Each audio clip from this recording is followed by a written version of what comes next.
Once upon a time, not too far from where I'm sitting, there was a Bronze Age settlement. Nearly 3,000 years ago, people came together in sophisticated groups and shared skills and labour to survive. Powerful families and groups were in constant competition with each other, vying for power, and what most of these potential leaders offered was safety. Now, if you were pitching for a leadership position back then, you were most likely offering physical strength, cunning, and access to allies and resources. And so long as you delivered, you got to keep your position. But you don't have to go back 3,000 years to see that process still. In some parts of the world, people take and hold power through physical force, controlling resources and information, and threatening punishment and coercion to maintain that power. Game of Thrones, House of Cards, Dynasty in Dallas, for those older among us, all reflected that historical power relationship. But what's the alternative? Now, in the workplace and even more in democratic societies, we prefer a different kind of safety. Instead of our managers, leaders and CEOs keeping us safe from marauding tribes, we look instead for leaders that promise us psychological safety. Think of the last time you wanted to speak up at a meeting or share your opinion about what was going on, but you didn't. Chances are you didn't feel safe, psychologically safe. The world feels psychologically safe when the people around us share the belief that they will not be exposed to interpersonal or social threats to their self or their identity.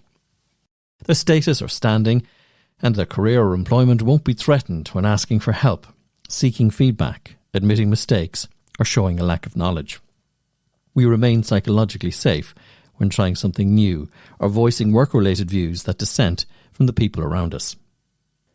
Think of the last time you were in a meeting, on a call or face-to-face with a work colleague, and you hesitated in expressing yourself. Amy Edmondson is Professor of Leadership and Management at Harvard Business School and the most prominent academic researcher in this field, and she defines psychological safety as the shared belief among team members that the team is safe for interpersonal risk-taking. In the simplest of terms, you feel psychologically safe if you feel at ease with admitting to a mistake, pointing out an error made by a colleague, and speaking about work-related matters without censoring yourself. Some places have done this better than others. Aviation has become safer by creating a culture where people can express their concerns. Some still don't. Medicine and surgery are doing this too, and look at recent history of air accidents, medical errors and nuclear disasters in places like Chernobyl remind us that the job is not done. The leading players in any business ensuring this psychological safety are the leaders and those reporting to them. So how can you make people feel psychologically safe? Well, start by breaking that golden rule of treating people like you would like to be treated. Instead, treat them like they would like to be treated.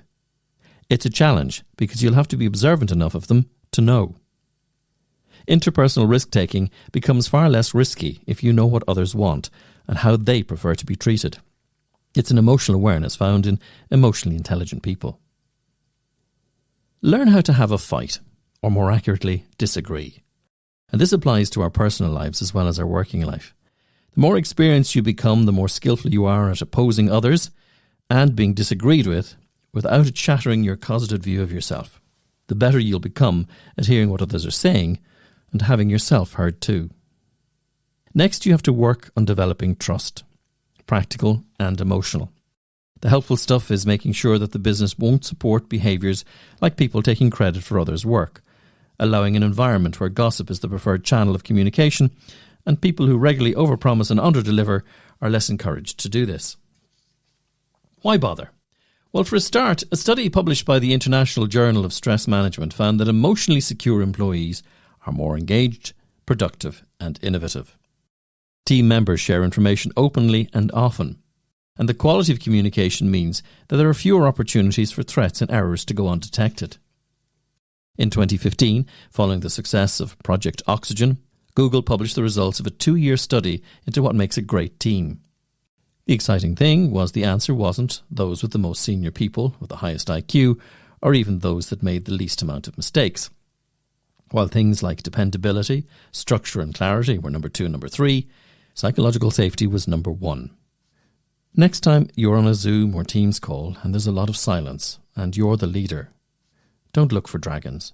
Put away your sword and instead check to see how psychologically safe your team feel, and can you make them feel less vulnerable. Thanks for listening. Please feel free to share this and subscribe to get an update on new episodes.